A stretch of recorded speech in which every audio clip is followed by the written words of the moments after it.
Hello learners, I Dr. Niradharde, faculty member, School of Education, Indira Gandhi National Open University, welcome you all to this video lesson.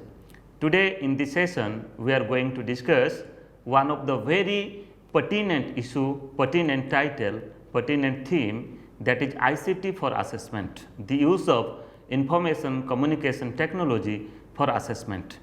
Friends, you know, assessment is one of the integrated part of teaching learning process, so far as constructivist approach of teaching learning process is concerned. So that is why you will find that how to conceptualize assessment and how to practice assessment in the teaching learning process. And many a time, and so far as the present context is concerned, in this pandemic time, you will find that across the world, the schools as well as the higher education institutions, they are engaged to teach the learner by using different ICT tool, at the same time to assess performance of the learners by using the different ICT tools. So today in this session we will discuss the concept of using ICT in assessment and what are the different tools that we can use for assessing the performance of the learners. Let us go forward. As you know, we are discussing the third course of your project of your staff development program. The course title is ICTs in Distance Education and Online Learning, and in this course presently we are dealing the fourth module, and the title of the module is ICT for assessment. Before going to discuss detail about ICT, the use of ICT for assessment, let me to focus upon certain learning outcomes after going through these video lessons. At the same time, the e-content that you have received, you will be able to explain the importance of the use of ICT in assessment. Further, you will be able to explain the concept of ICT mediated assessment for and assessment of learning. So here you see I am just focusing upon two points, two important points. One is assessment for learning and other is assessment of learning. And for both these cases, for assessment for learning and assessment of learning, how to use information and communication technology in the assessment, that also we will discuss. And the third learning outcome is you will be able to use assessment tools such as e-portfolios and rubrics in assessment, and you will be able to discuss learning analytics. What is the concept of learning analytics and how you will get the learning analytics by using different ICT tools in assessment, that also we will discuss. Let us go forward. To discuss about the importance of ICT in assessment, I have already said that we all teachers have realized the importance of ICT in teaching as well as in assessment across the globe during this pandemic period that has started from 2020 onwards. Here you see most of the educational institutions, they are engaged to deal the students by using the information communication technology. So that is why no need to establish any further importance for the use of ICT in assessment, but definitely I would like to say that it provides scope to the children for engaging in individualized testing situation. So here the learners, the students will get an opportunity to engage themselves individually to know their performances if they will do it by using information and communication technology. Then further it provides immediate feedback to the children. When you are using ICT mediated learning or ICT mediated assessment, then the feedbacks after just completion of your task, after the completion of your test, you will get the immediate feedback. Okay. So whether you got your attainment at 60%, your achievement at 70%, how many questions you have solved rightly, immediate feedback you will get. And further it increases the frequencies of assessment that benefits the children. So many a time you will find that many types of assessment you can done by using ICT, because this is not a single go process, rather frequently you can also repeat it. So that will, because of the practice, when you will repeat it, when you will practice it frequently, then definitely your understanding will be developed and your mastery over the content will also develop. And we consider that assessment is not just an end product, rather assessment is an integrated part of teaching learning process. So that's why the way and the number of ways when you will engage yourself in assessment by using different ICT tools, then definitely your practice will be good and your understanding will also good. Then further, it motivates and generates interest as the children use varieties of technology tools in assessment. So this is you can say a common thing, that when the learners will engage themselves to do certain things, to do certain hands-on activities, and when they will deal technology, they will get a type of intrinsic motivation. They will get a type of inspiration that they are doing something, and after just completion they are also getting immediate result, they are also getting immediate feedback.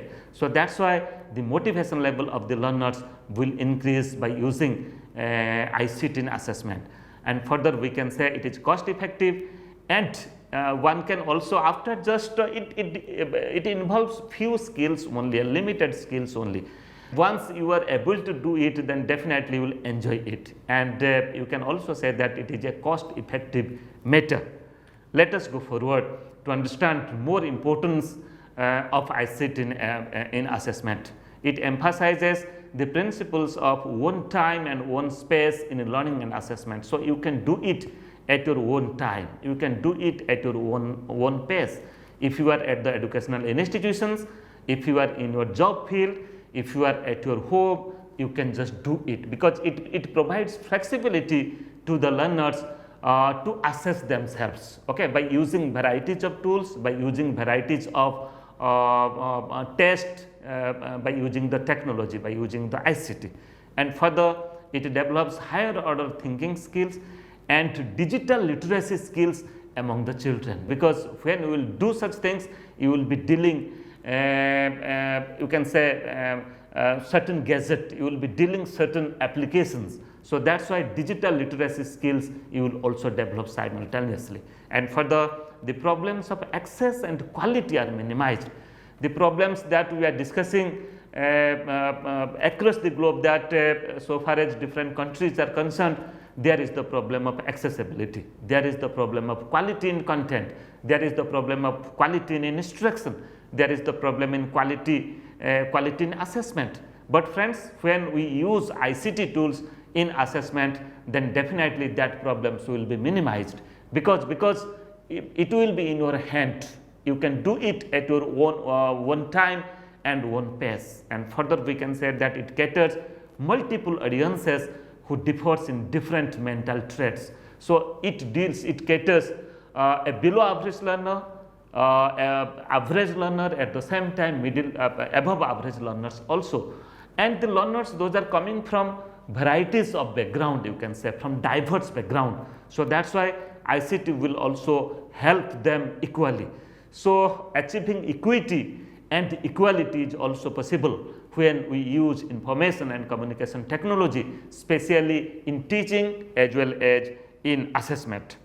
Let us go forward.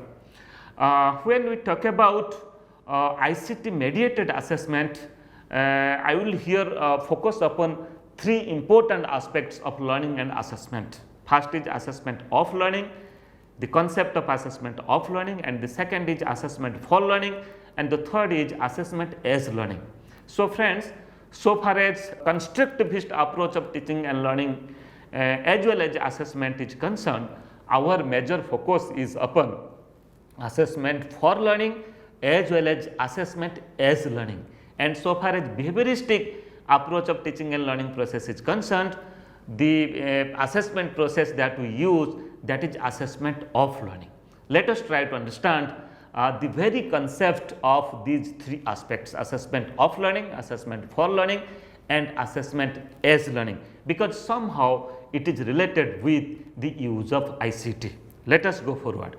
So far as assessment of learning, that is called as AOL, assessment of learning is concerned, we can say that it is based upon the behavioristic perspective of teaching and learning as well as assessment. And further, this is a type of assessing the extent of learning that has been taken place in a particular time. Let you have enrolled in a course, let you have enrolled in an academic program. Assessment of learning, it says that after completion of your entire program, when you are engaged yourself for a type of term end examination, for a type of annual examination, to know the grades or the marks or the percentage that you have received, whether you are passed or fail. So, for that you will do assessment of learning, but not assessment for learning. And we also use the concept of assessment of learning just to know the minimum level of learning, whether the learners, whether the students are reaching at the minimum level of learning. Minimum level of learning means the minimum skills and competencies, the minimum abilities that the learners they are supposed to achieve from a particular course, from a particular program. It may be in different subjects, whether they have received, whether they have reached at that point or not. So, that we can do by using assessment of learning. And further we can say it is periodical or terminal in nature.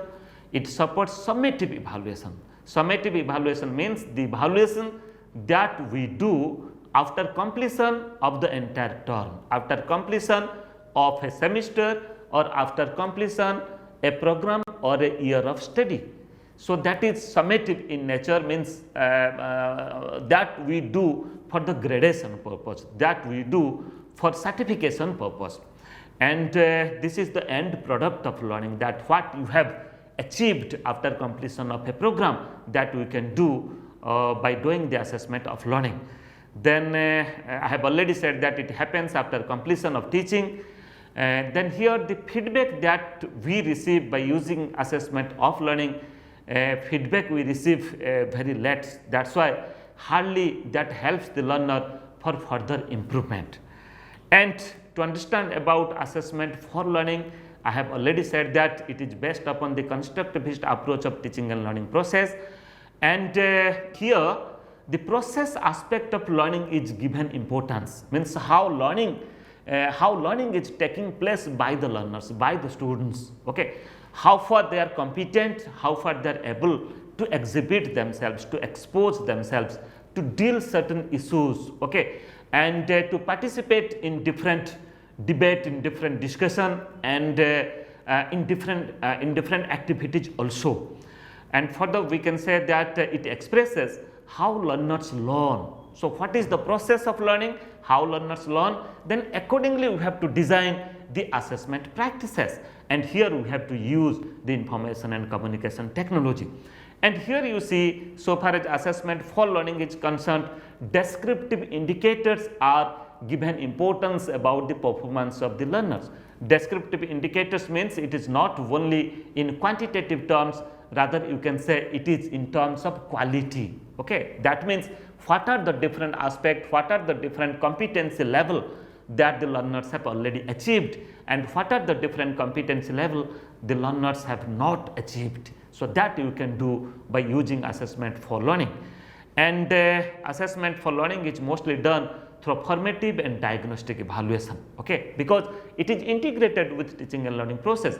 When there is teaching learning process, there is an assessment. Okay, any form of assessment, it may be a formal assessment, it may be a type of observation based assessment, it may be a type of interview based assessment, it may be based upon certain checklist. So, you can do this, and when you will do, you have to use the information and communication technology, the ICT tools you can use.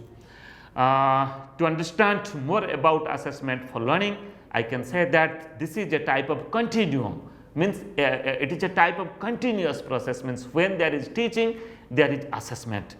And you can say learners plays, so far as assessment for learning is concerned, learner plays a central role.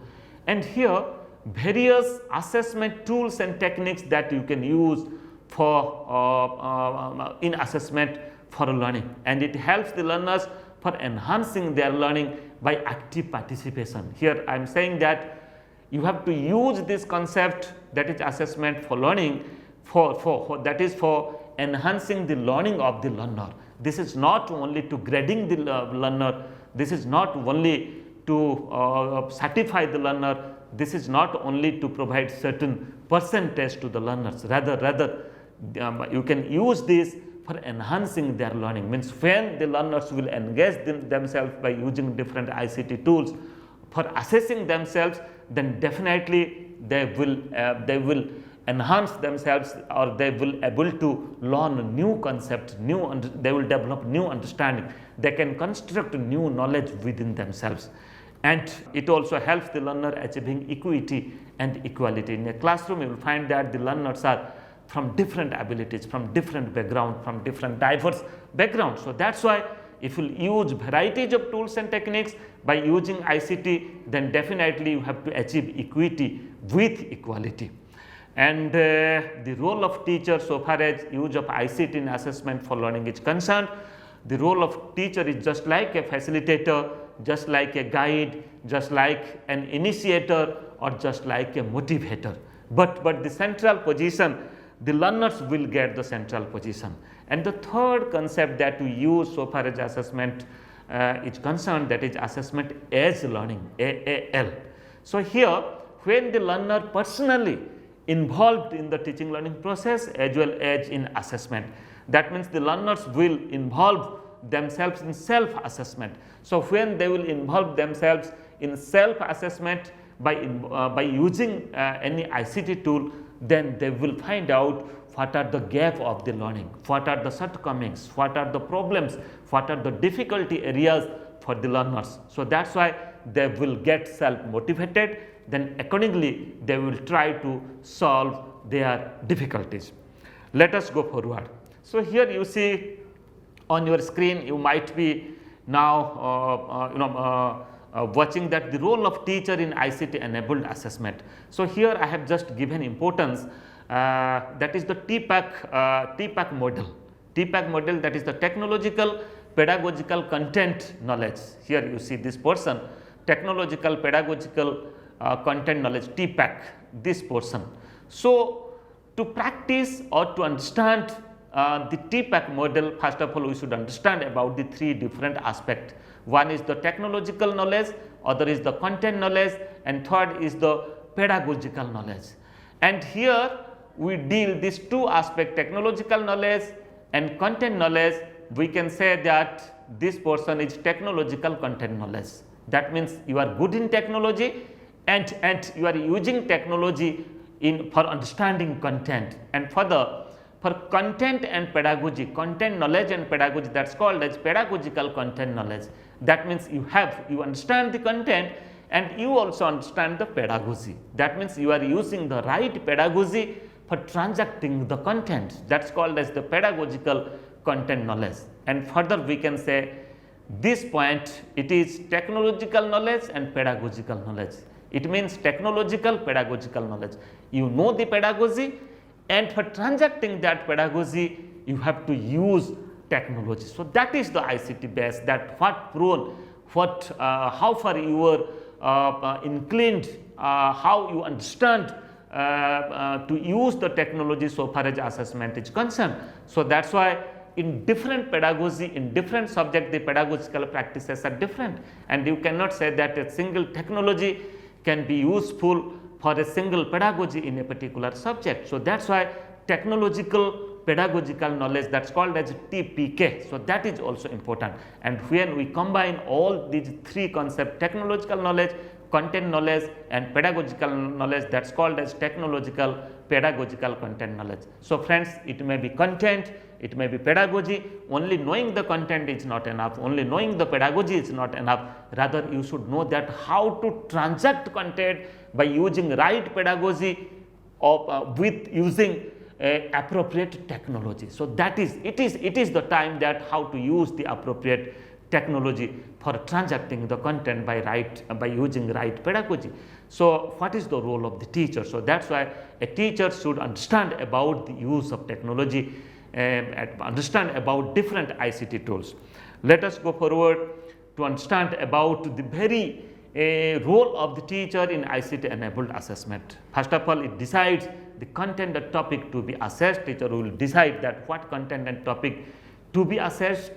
Then teacher identifies suitable technologies for assessment, which technology is suitable, okay, for assessing the learners, okay, because you will find that so far as the nature of content is concerned, many a time by using an objective question and objective test, just like a multiple choice types of questions item, by using certain technology tool you can assess the performance of the learner. But so far as the nature of content, when the nature of content is different, so many a time it is not possible by using only the objective types of questions. So that's why you have to go forward for knowing the understanding of the students, to knowing the application level of the students, to knowing the skill of analysis and synthesis of the learners, reflective understanding of the learners, reflective practice of the learners. So that's why you have to use other tools and techniques. Then further, teachers should be able to prepare relevant tools and techniques for assessment. So teachers should prepare it and writes the questions to be included in the assessment. Teachers should write the questions, the nature of the questions, then further they review the questions, whether the questions has developed properly, then try out the tool and rectify the mistakes and the errors. The teacher will try out, will again go through as per the reviewer's comment and modify the tool. Then finally the teacher will execute that ICT based tool to assess performance of the learners. So friends, here I have just given example of certain ICT in assessment through learning management system, LMS. So here I have just given how to use the learning management system. Here you see in every learning management system, assessment is a part. You can take the example of Google Classroom, you can take the example of Moodle, you can take the example of Edmodo. You will find that here with the teaching learning process, with different quadrant of learning, you will also find a section that is for the assessment. So by using ICT, how you can assess learners through the learning management system, that also you will understand in this module. The resource persons will also demonstrate that how to do it. I am just developing about the concept. And for the certain online tools that you can use so far as for the assessment of learners are concerned, you can use here you see it is visible on your screen. You can use the Classmaker, you can use you see it is now it is on your screen, you can just go through it, you can use it. And further, the other online assessment tools that is presently nowadays it is getting very much popular about the Google form. Okay, by using a Google form, you will find that across the globe the teachers are assessing the performance of the learners. They are using it for unit tests, they are using it for semester based examinations, and at the same time we also use Google form questionnaires, online questionnaire in our research. We also do certain online survey and we conduct many research, and you will find that multiple benefits by using the Google form. If you use the Google form, then you will find that the result that you will get a learning analytics also automatically it generates, and that will help you a lot for analyzing the result of the students. It may be a school based result, it may be a research based result. So these are the certain tools that you can use. Then further we will discuss about the procedures that you will follow in online examinations. Okay, so when you are involved in any online examination, so what procedure, what step you have to follow. So here you see in first step, examiner will be allowed, will be allotted one user ID and password. If you are appearing any online examination, just before few minutes you will find or the instantly you will find your user ID and the password. By using the user ID and password, you have to appear the online examination. And further in step 2, here you see ready for the test, time will be displayed on the screen. On your screen, when you log in it, then on your screen, if the time duration is 30 minutes for the online examination or 1 hour for the online examination, you will find that it will display on your screen. Okay, minutes and seconds will also display. And when you will progress in your test you will find that means how many minutes, how many times you have already consumed, and what time is already left. So that information you will also get on your screen, so that accordingly you will complete your test. And further in step 3, so what you have to do, you have to click your mouse to record a response and save before going to the next question. So what you have to do, you just read the question, then go through the responses and just click the right response, and accordingly after clicking the right response, then you have to move to the second questions. In step 4, sequential move to the next question, to the next section, or to the next page. So accordingly from question number 1 to 2, then 3, then 4 you have to move. Then after one page, then again you have to move to the second page. And if the question is in different sections, let 4 sections are there, after completion of one section, then you have to move to the next section. That is step 5. I have already said that display on the screen about the progress of the test, that how many questions or what percentage that you have already completed and what percentage of questions are left. So that also you will get a type of impression, a type of visibility on your screen. And further in step 6, click submit button before finishing the test, and then after you will get an acknowledgement. So after completion of the entire test, it will show that now you have completed your entire test, then you have to submit it. You will get an option for submitting the test, and after submitting you will get an acknowledgement that successfully you have submitted your online test. So in this way you can engage yourself in online testing by using information and communication technology. And further, another 2 important aspects, that's called as the e-portfolios and rubrics. So how to use e-portfolios and e-rubrics. So portfolio is, we can say, and portfolio is digitized collection of artifacts including demonstrations, resources and accomplishments that represent an individual, group or institutions. So many a time you will find that what the schools are doing nowadays, they are just engaging learners in different activities. And now they are also using portfolio as one of the assessment tool. So that's why what they are doing, they are just giving instruction at the beginning of the session that the learners will develop one e-portfolio by using different website. Further we will discuss what are the different website, and they have to create their own login, their own ID, and in that one page, in that one e-portfolio account, they have to preserve, they have to save different important activities that they have performed. And after completion of one quarter or one semester, what the teachers will do, just teacher will go through the e-portfolio, the portfolio of the learners, then they will go through the work, different work that you have done, then accordingly they will do the assessment, they will do the gradation. So that's why e-portfolios are also being used in the teaching learning process as well as in assessment. This is also one of the use of information and communication technology in assessment. Then e-portfolios are also known as the digital portfolio or online portfolio. This is the record of the digital work of the learners. E-portfolios are further used for assessing performance of the students, and at the present context it is highly used. Different types of e-portfolios are there, just like developmental e-portfolio, assessment e-portfolio and showcase e-portfolio. Developmental e-portfolio means this is just to collect and record students' portfolios, students' record, students' work. So the students will collect it and students will record it for future use. And assessment types of e-portfolios are, this is record of students' activities used for assessment. So here the students will record it, preserve it, and that will be further assessed. And showcase portfolio, that is showcase to showcase the exceptional work of the students. So when students may exhibit it in different exhibitions, in different workshops and in different symposia or in different seminars. So that also they can do by using the e-portfolio.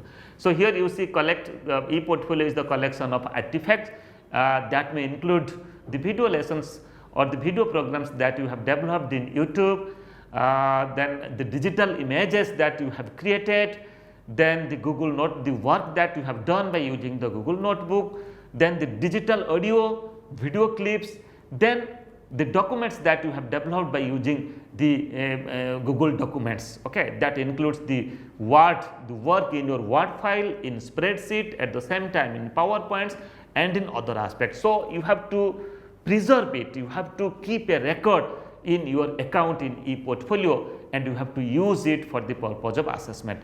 These are the certain example of e-portfolio. You can use these e-portfolio sites, websites for developing your account, so that you can preserve your great work, your important work for the purpose of assessment. Okay, you can use the Mahara, you can use PabblePad and other types of other websites also. Here you see I have just given a list of websites.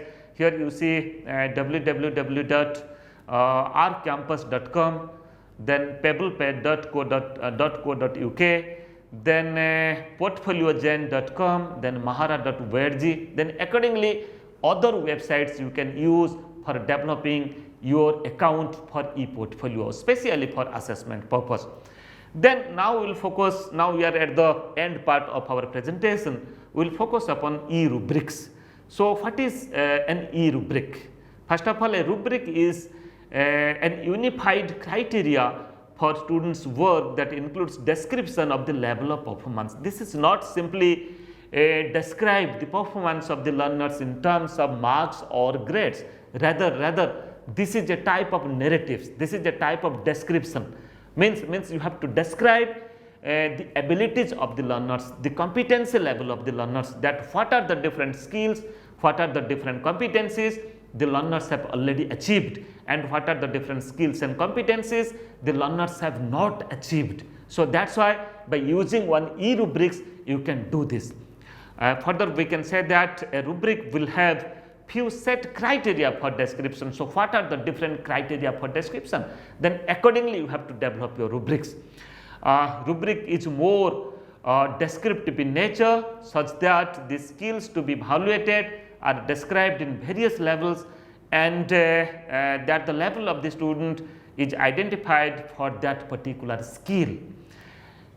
Just here one example, here you see this is a template of an E-Rubric, the example is given. So here three parameters are given: holding a thermometer, let one parameter, the use of thermometer, that how to hold the thermometer, then how to measure the temperature by using the thermometer, and how to record the temperature by using the thermometer, that is recording and reading the temperature, okay, by using the thermometer. So three levels are here the criteria has been developed, three levels are decided here, and different criteria are just like the assessment will be done, or the rubrics has been developed in 5 different levels. Just like level 1 very poor, means who is not able to do properly, then level 2 is poor, level 3 is average, who is able to do in a very average way, level 4 is good, who is able to do you can say perfectly, or in level 5 very good, that means excellently, or you can say nicely, who is doing or who is using thermometer in 3 different parameters, and in each level you can also score it. Just like for a particular learner holding thermometer, he or she is in which level, measuring temperature, he or she is in which level, then recording, reading, he or she is in which level. Then you have to put individual score to different parameter, and you can add it to get the total score. So accordingly we can also use rubrics so far as assessment is concerned in different by using different assessment tools, by using different ICT tools. So I am hopeful that you will be using it in your teaching learning process and in assessing. So then further one more important aspect, that is the learning analytics through e-assessment. So friends, here when we engage ourselves in e-assessment, either by using the Google form or by using any other assessment tool, any other online assessment tool, ICT based, technology based assessment tool, technology mediated assessment tool, you will find that after getting the assessment, you will find one learning analytics, means the system will provide you a detailed analysis of the result of the students. So, the result of students prepare automatically. Okay, results generates with figures and graphs. You will find that the result is presented very nicely by using different figures and different graphs, contextual figures and graphs. And further, results are also prepared with mark and grades. You will find that how much mark you have received and what grades you have acquired also. That information, that analytics also you will get. And further, the learning analytics will also prepare whether you are pass or fail as per different components, as per different parameters of your study and assessment is concerned. And at the same time, you will get learning analytics in terms of percentage, average, and by using other statistical calculations also, and it happens automatically. So, manually there is no need of doing it. Okay, just in one click you will find learning analytics of all the students. So, it is easy for you, it is time saving. At the same time, this is very much easy for you to analyze the result and to report result to the learners, to the parents, and to the other stakeholders. And you can also prepare result descriptively so far as E-Rubrics is concerned. So, here you can also report results so far as different descriptive parameters are concerned, different skill and competencies and level of acquisition of knowledge and understanding, application and skill of the learners are concerned. So, friends, just to recapitulate, today we discussed about ICT for assessment. We discussed how to use information and communication technology so far as assessment is concerned. And let me to mention here that whenever there is a teaching learning process, definitely there will be certain assessment techniques. And here when we talk about teaching learning process is online, then definitely we have to use online tools for assessing. And many a time now also we are doing teaching learning process is face to face. We are doing it in conventional mode, still then we are using assessment by using online tools, by using information communication technology mediated assessment. So, that is why being a teacher, being a professional in school education or higher education, you should very much acquainted with such tools. For further queries, you can write to me niradhar@ignu.ac.in. You can make me a telephone call. My intercom is 2994. You can visit my Facebook account. You can go through my YouTube channel and my Twitter handle. You will find many such video lessons relating to teaching learning process and relating to assessment so far as information and communication technology is concerned, so far as different ICT tools is concerned. And I am very much hopeful that these video lessons will help you a lot for your study. Thank you.